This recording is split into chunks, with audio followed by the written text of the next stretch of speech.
Hi, I'm Eden, and today I'd like to take y'all through 4 of what I consider to be the most important elements of good cymbal technique. Now, there's a lot of bad practice out there, and perhaps some misinformation as well, so I hope that these tips can be helpful to any level of player who's looking to be more considerate about the way they approach their instruments. Now, how you approach your cymbals is a very personal thing, but these are universally applicable practices regardless of your cymbal's weight or your stick size or what genres you're playing in. So I hope that these can help your cymbals last a little longer and perhaps sound a little freer and fuller as well. The first element is positioning the cymbal. Basically, this comes down to height and angle. I like to keep all my cymbals as low as possible simply because it's ergonomically efficient, but sometimes, you just want a cymbal higher because it's more comfortable, and that's fine too.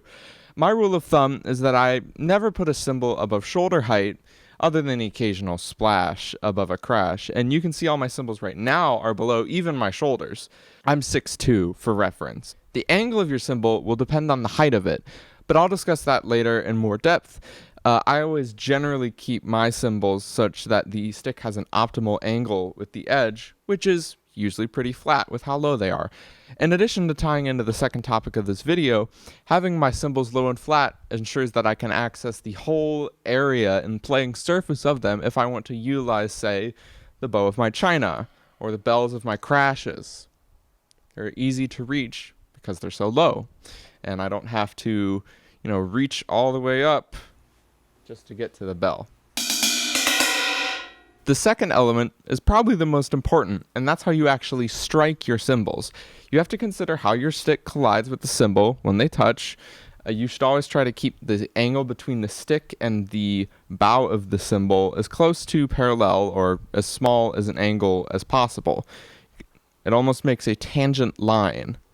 This is simple physics. If you consider your stroke as being separable into an X and a Y component, then a flat crash that is tangential on the edge will put the maximum Y force into the cymbal while minimizing the X force.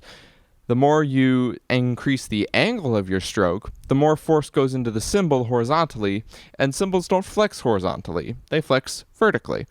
So if you want your crash cymbals more high up, you should angle them more towards you, because otherwise you're putting undue force into the side of them. Also, try not to hit your cymbal straight on with your stick pointing right towards the mounting post. This practice is often called a glancing blow.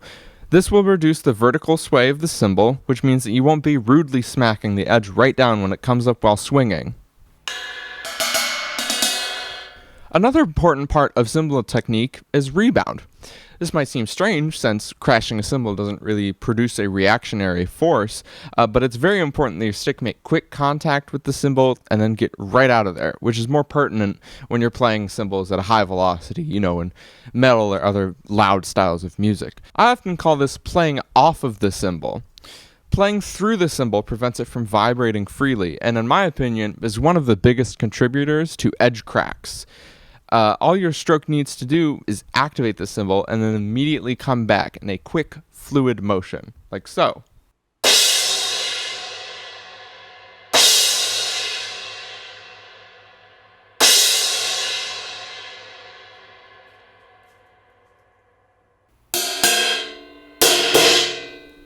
This is, again, a very subjective thing, but the fact is that your cymbal's vibrations will be dampened if a top felt is touching them at any point during the cymbal's vibrations, and will be dramatically reduced if your wing nut is tight enough to actually clamp down a felt on top of the cymbal.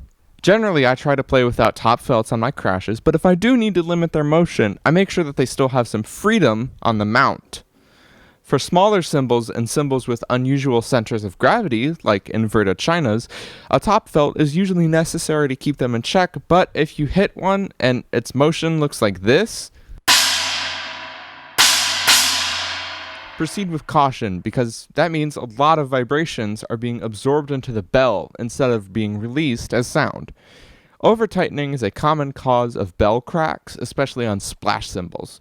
So if you want to reduce the sustain of a splash, maybe consider just using some tape on it instead.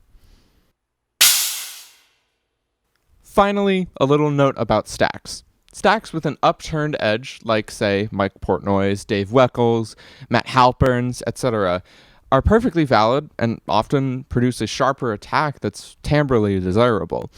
However, always consider that when you're playing an upturned cymbal edge, you're putting a lot more force into it horizontally than you would normally be if a cymbal were in its normal configuration. This is what happened with the 16-inch Trash Crash over here when I was using it in a Halpern configuration. It's a risk that you just have to accept if you're playing a stack like that, but you should always make an educated choice about whether you're okay with that happening to your cymbal. Hopefully at least some of this information was helpful in terms of ergonomics or just good technique, and it might save you a couple cymbal repurchases in the future too. Thanks for watching.